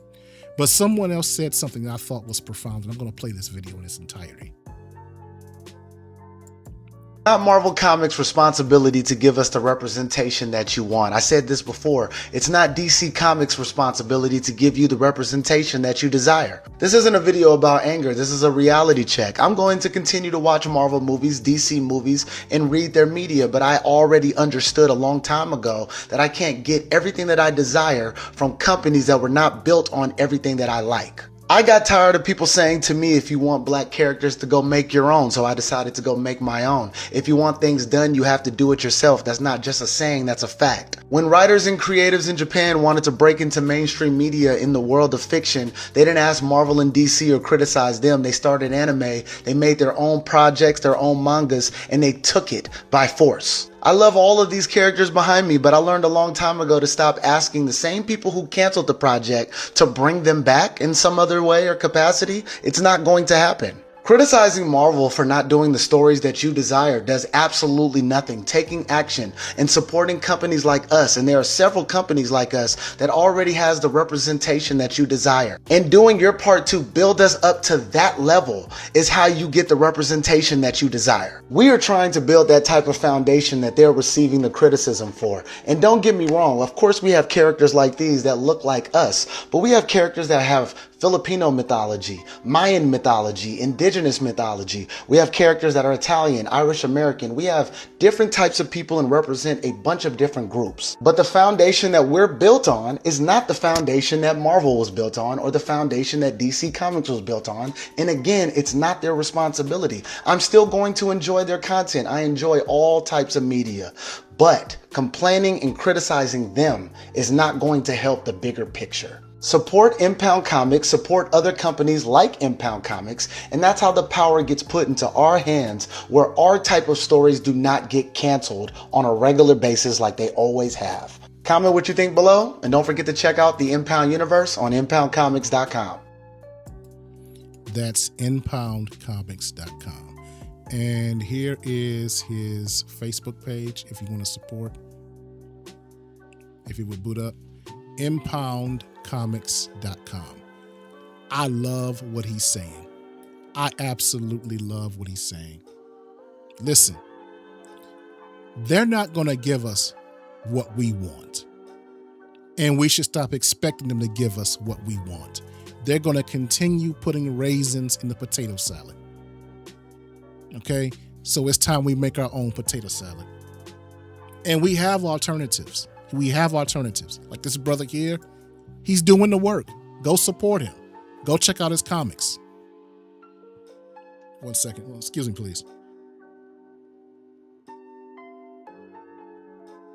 Sorry about that. But I like what he's saying. And I love the illustration he used, or the example that he used of Japan and anime. And he's right. There was no Asian representation in American comics in the 1950s, 60s, and 70s. Did the Japanese complain? No. What they did is they made anime. And anime is curb stomping them right now. Anime is killing the industry. Now, Spider-Man did well, but here's something people need to know. Marvel and DC comics are very popular with the boomer generation. They're very popular with Generation X. But once you get into the millennials and zennials, American comics, Spider-Man, Batman, Marvel, DC are not very popular. And when you get to Gen Z and Gen Alpha, Marvel Comics is non-existent. Young people are into anime. And that's the brilliance of Japan, that they have completely taken over the American market with the youth. People, yeah. I grew up, I saw some things on TV, but I fell in love with anime when I saw Dragon Ball Z in the mid-90s. And I said, this was it. This is it. It's, F Superman. Give me some more Goku. That's what I was into coming up as a teenager.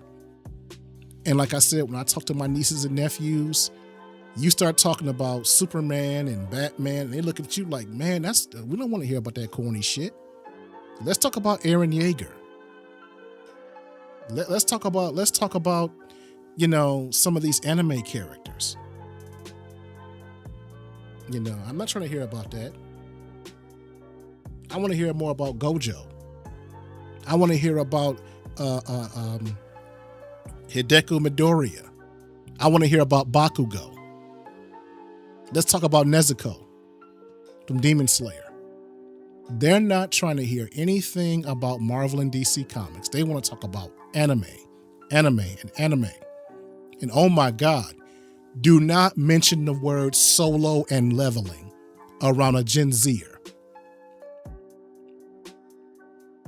That show has completely taken over. Okay? That's what they're into. And again, that speaks to the brilliance of Japan, where they say, hey, look, these white guys over in America are not going to tell our stories. We will tell our stories. And Japan's kicking their ass right now.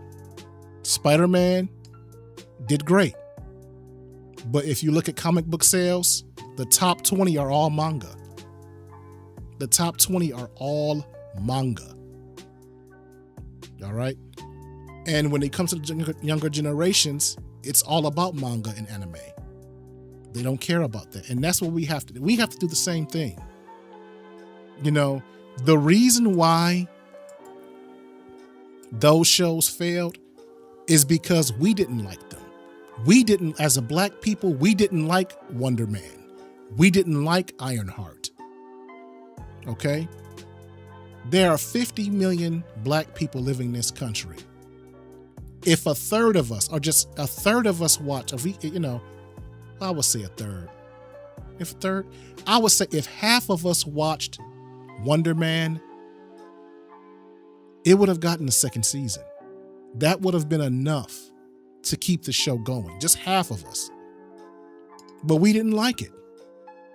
And we can call Marvel racist all we want, and we can do that. But at the end of the day, we didn't watch Wonder Man. We didn't watch Ironheart. I watched it because I needed material. But it was terrible. That's just what it is. Now, if you want to make the argument about What happened with Mahershala Ali? Absolutely. I think Mahershala Ali's story has more to do with black masculinity. The fact that they didn't like the idea of a black man being in a strong leadership role and were replacing him with a black woman. You want to have that discussion? Let's have it, because I believe that's true. They tried to make him a backbencher character in his own movie, and that was some BS. That's where the discussion should be. About how they tried to reduce his own role in his own movie. But yeah, Marvel racist against black men? No. Do they have some anti-black male misandry? Absolutely. Absolutely. That's where the issue is. You can even go back to Black Panther and you see it. This man was a king, yet you still had him, submitting to his mother. You still had him in a non-dominant role. And then you look at Wakanda Forever, how they didn't recast T'Challa, but put his sister in that role. So if you want to have that discussion about anti-black male misandry, yeah, Marvel has that. That's their issue. Because, they don't have an issue with black women. They have an issue with black men in leadership. And don't get me started on, and that's another thing. Don't get me started on this, where is it? On Ironheart. Can we talk about Ironheart? How every black man in that show was a buffoon. And then you had a punk in that movie, in that show. Let's talk about Ironheart. Remember that at the end, she had a choice of who she was going to bring back. And she chose to bring back her best friend and not her father. The lone black man in that show that was strong was her dad, and he was dead. And she chose her friend over her father. That pissed me off. And what about that goofball that was in love with her, who she put in the friend zone?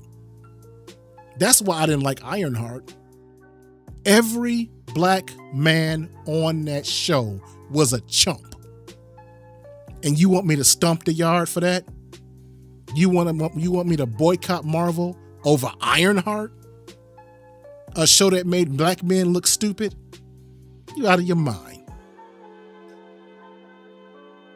You're out of your mind. But yeah, go support Inbound Comics and any other black comic book creator out there. If you want it done right, then you have to support the people that are doing it for us. And again, I agree. I also agree with another thing you said.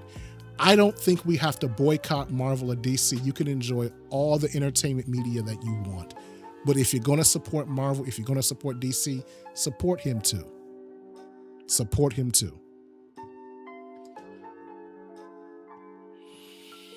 How we doing on time? We going overtime. We going overtime. I got to get this topic done because I can't carry it over to Wednesday. Let's talk about Roland Martin. So your boy Roland, he's in a bit of trouble. So Tasha K posted this. It's absolutely insane that I've received stills from a video allegedly showing Roland Martin inside of a woman's home, not his wife, laid out on her bed, apparently being, The fact that the cameras are set up in the room and the fact that he allegedly sent her pictures of himself in a G-string, this is only the beginning. I wish I could unsee this. Oh my God. Yeah, we've reached out to his team and are waiting a response. Everything is allegedly. Even my name is allegedly. Okay, and then Tasha K wrote this. I don't know if you can see it. Let me see if I can make it bigger. Okay, where is it? Okay, let me see if I can make this bigger for you. Doggone it. Okay, let me try this. Okay, update. Roland Martin's team has confirmed to my team that the stills I received of him appearing naked in a woman's room, that's not his wife, are 100% authentic. He says he is being extorted. He also proposed that he would be suing if we or any other blog disseminates these hilarious images of him appearing to be in a leopard print thong. Okay. I'll be breaking down everything we know and the latest developments on my show Monday. That's today at 3 p.m. Stay tuned. I'll be watching. Let me get out of here. Okay. All right. So, your boy Roland is in trouble.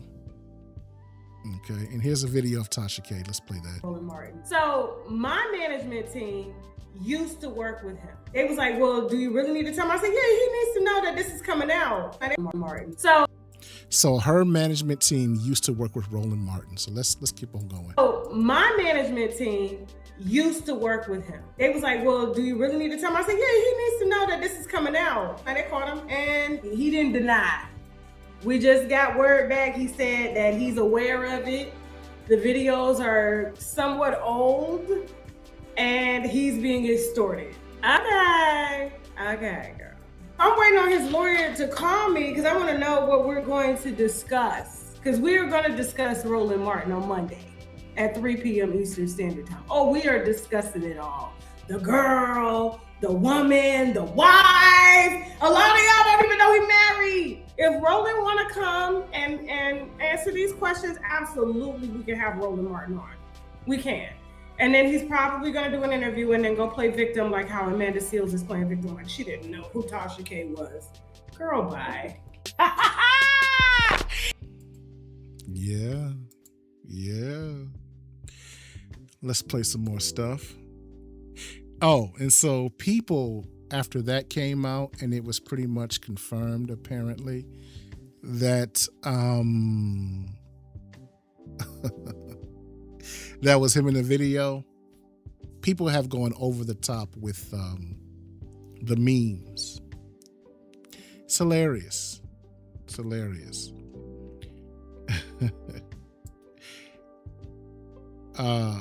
Apparently this is supposed to be Roland Martin. It's a leopard thong, not a whatever. And you know Tariq Nasheed couldn't be outdone. Tariq is the pettiest individual on the internet. His level of petty needs to be studied in a college course.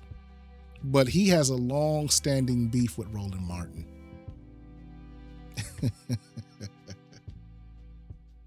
So yeah, he made this Buck Breaking 2 Bussy Boogaloo. And there's the gubernatorial candidate of Florida who got busted a second time over doing some questionable things. There's Roland. The Bussy brothers, him and Chud the Builder. Chud the Builder is another one. Him and Roland have that in common. Let's see here. Now, I got this video. The reason why I'm inclined to believe it is there are some videos of Roland Martin doing some questionable things. Okay? Some questionable things. And I'm going to play this video. I'm going to mute it because the music is copyrighted, but I've long suspected Roland has been in that world. And again, this is all alleged, but this is my conjecture based on things I've seen him do, and I'll play it. So there he is. What man dances like that? Squatting like that? Oh, it gets worse. Keep watching. Again, I can't play the music because it's copyright. Yeah, now watch this. Come on, y'all. Come on, dog. What are you doing? Yeah, you don't. Come on, dog. That ain't it. And who remembers this? Now, I can't play the video because it involves nudity. But remember when the naked man appeared on his screen? This is Roland Martin. And you can see it here. I want you to look at this tweet if you want to look it up.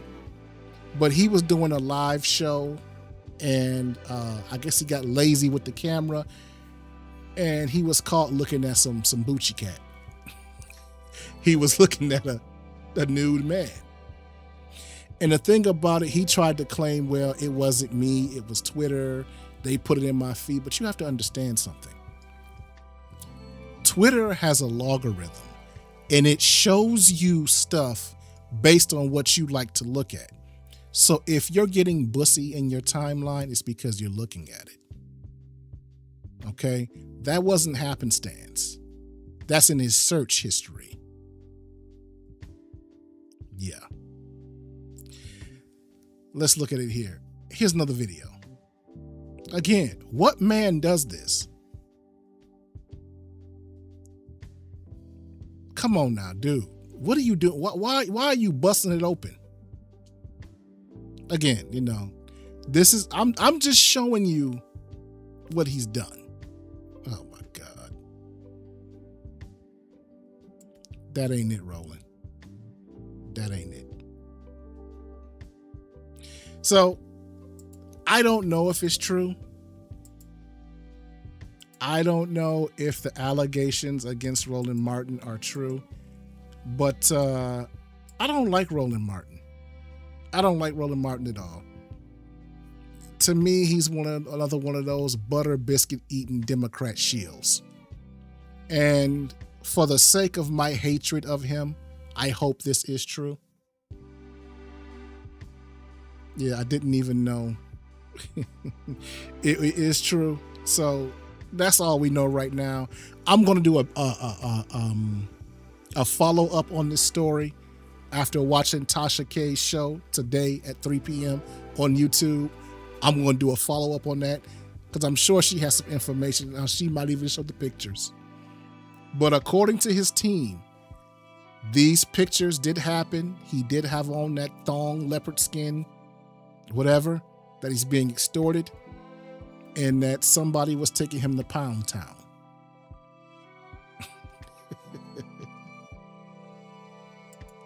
And shout out to Kiel Bonner. Thank you very much for the donation. Much appreciated, Cher. Thank you very much. Yeah, your boy Roland, man. You never know, you know. Yeah, I'm not a fan of him. I'm not a fan of him and what he does and what he represents. Yeah.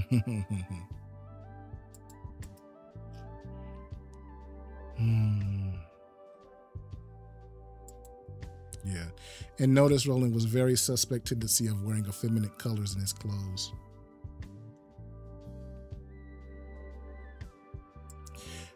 Yeah, absolutely. Absolutely Nightfall drop. Tariq's petty level is over 9,000. Yes, it is. Yes, it is. Yes, it is. Let me see that thong. Yeah.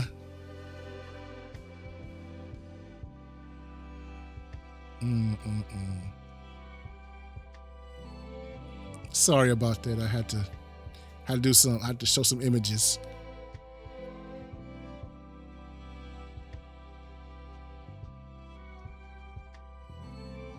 It's confirmed. Yeah.